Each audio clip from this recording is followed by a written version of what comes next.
Greetings and salutations out there, everybody. This is Mr. P with Mr. P Explorers, and if you're listening to this right now, you are listening to the very first episode of Mr. P's Tales from the Road, a little side project I've decided to undertake here to expand my horizons a little bit and try something different that's, beyond just the usual photography and urban exploration that I usually do. If you follow me, you know that's one of my focuses, urban exploration and photography.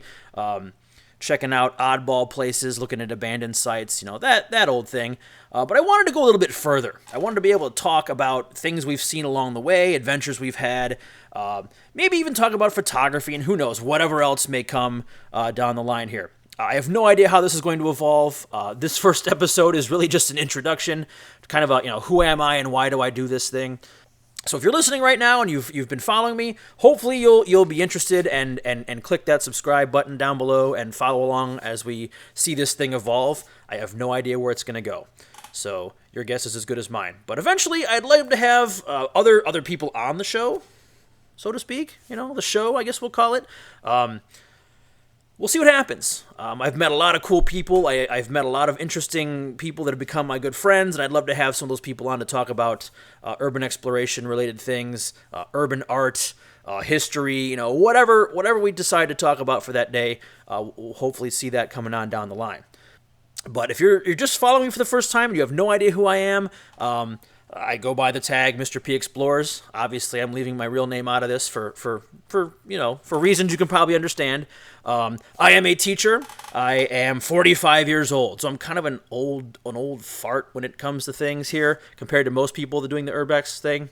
I teach 7th grade kids history, world history, blood, guts, mayhem, all that fun stuff.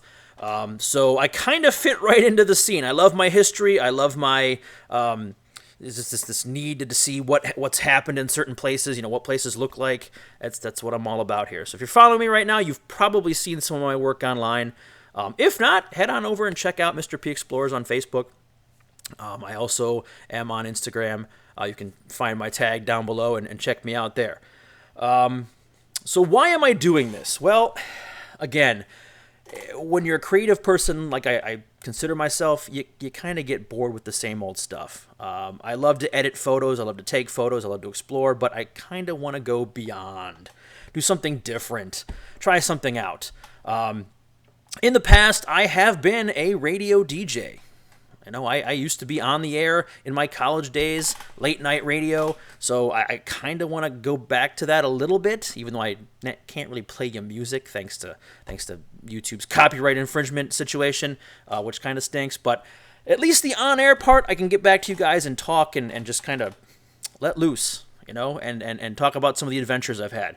I have been an explorer from the beginning. I started off as a kid always wanting to go down the path less taken. I dragged my family on little adventures. I would drag my grandparents all over the place. What's over there? Let's go check that out. I've been doing it since I was a little kid. So I want to share some of those experiences with you guys. How I got started in this, what I've been doing, where we've gone, what we're hoping to do, all that good stuff. All right. My first exploration, I didn't even know what Urbex was until a couple years ago. I knew that there were abandoned places out there. I kind of, I thought it was an interesting thing. Back at least 20 years ago, there was a website here in Ohio called Forgotten Ohio. Some of you guys, some of you older folks, you probably remember that. That was my first brush with Ohio-based urban exploration. It wasn't even called that yet. It was just called going out and finding stuff and taking pictures of it. Urbex didn't really exist yet, but whoever the guy was that had the site Forgotten Ohio, I have him to thank for this.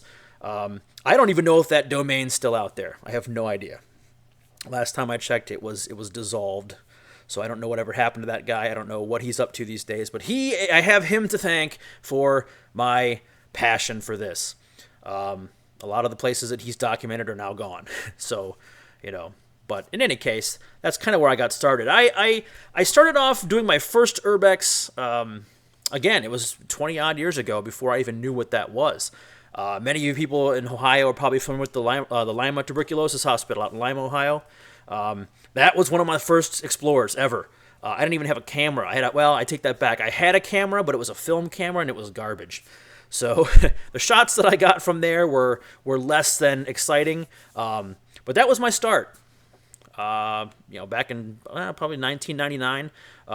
We checked out the Lyme Tuberculosis Hospital. That was back before they watched it so heavily, back before the neighbors got really ticked off because so many kids were going back there and causing trouble. It was kind of a neat place. They used it for paintball back then.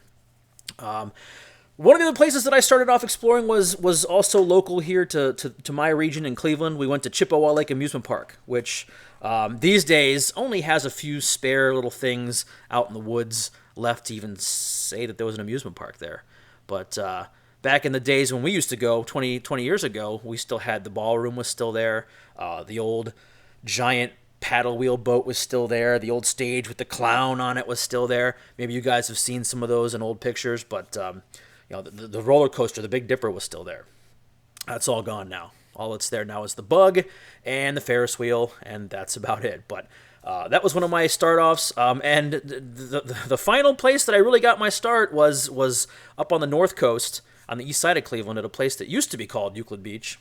It was an amusement park, another amusement park, where back in about a century ago, you had this little family-run amusement park with a couple roller coasters and some cool stuff. Closed in '69, I believe. They tore it down and built this giant CMHA housing development there. This giant skyscraper type, ugly as hell apartment building on top of what used to be this awesome amusement park. But the cool thing was there were things left behind. There were some ticket booths here and there. You could in this little park area, you could kind of find old pieces of concrete and things that had been left behind. The old pier was there along with the big circular fountain.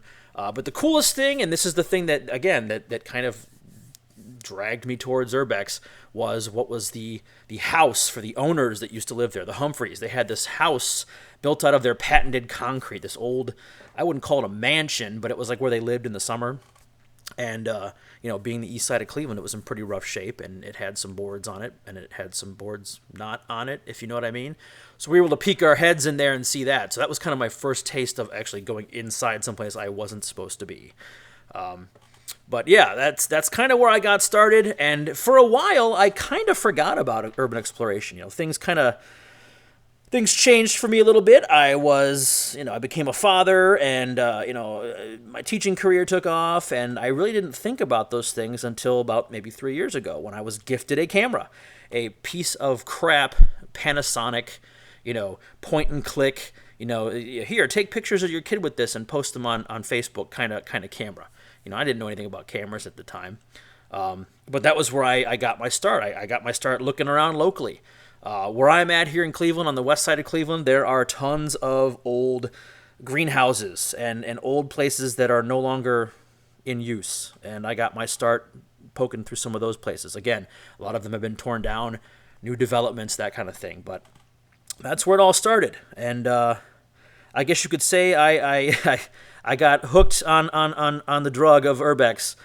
Back in 2018, my first buildings here were, of course, the Warner Swayze factory and the Westinghouse factory here in Cleveland, which a friend of ours took us in there for the first time, and it was all over after that. I was hooked. I couldn't get enough of seeing these places. So since then, in the last 3 or 4 years, I have been all over the place. Chicago, Gary, Indiana, Buffalo, New York, Cincinnati. We've been to New York, Long Island, Queens. We've been all the way to California. So I've seen a lot of things. We just hit St. Louis this summer in the most god-awful heat. But we've seen a lot of cool things that most people don't get to see. It's been a lot of fun. There's been a lot of adventures, and that's what I'm hoping to share with you guys here on this channel through these little half hour or so talks. We'll kind of see how things go. The great thing, personally for me, about photography is I get to share what my eye sees with an audience, right? When you go into these buildings, you're seeing history. You're seeing things that nobody's seen in a long time. And in a lot of cases, you're seeing it as it was never meant to be seen. Places that have been ransacked, that still have their original glory there, but that have decayed to the point where, it's this weird place of entropy where you have the old and the new in this weird location, this place that they come together. So it's kind of neat to be able to do photography there and share that. And Urbex is different for everybody, and we'll get into that on another show sometime. But For me, it's all about the history. It's all about capturing and sharing what I find. It's not so much about the fame. It's more about the adventure and sharing that with you guys. So, being from the Rust Belt too, there's so much here to document. I feel like there's just almost so much that we can't get to it quick enough. They keep tearing things down faster than we can get to them to explore them and take a look at them and document them for history, because a lot of these places once they're gone, they're gone. We'll never see them again. So, yeah, that's kind of the intro here. We'll see how things go. What I would like to do, if you guys are willing, is in the comments below, either here on YouTube or on the Facebook page, where this is going to be located, ask questions. I would love to integrate your questions into the next show, which will hopefully be here in a couple weeks, if I can get to that. Crazy schedule with teaching and all that good stuff. But we're really going to work towards this and make this happen. By all means, leave questions. If you're curious about something that we do, or if you're curious about adventure, some kind of specific adventure, if you've seen some place that we've been and you want to know more about it, leave questions, and I'll be happy to integrate them. I can't promise I'll get all of you in there on one show, but I will try to get as many as I can.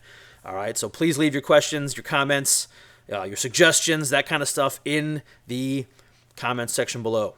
I'd be happy to get back to you guys here in the next episode or two. All right, so that being said, I hope you guys are interested and are going to come back for more. By all means, hit subscribe and follow us here on YouTube and, of course, on Facebook and Instagram. Check us out, see what we're doing. And hopefully we'll catch you the next time. And as I always tend to say, keep on exploring wherever you go and document everything. This is Mr. P signing off. We will see you in the next episode.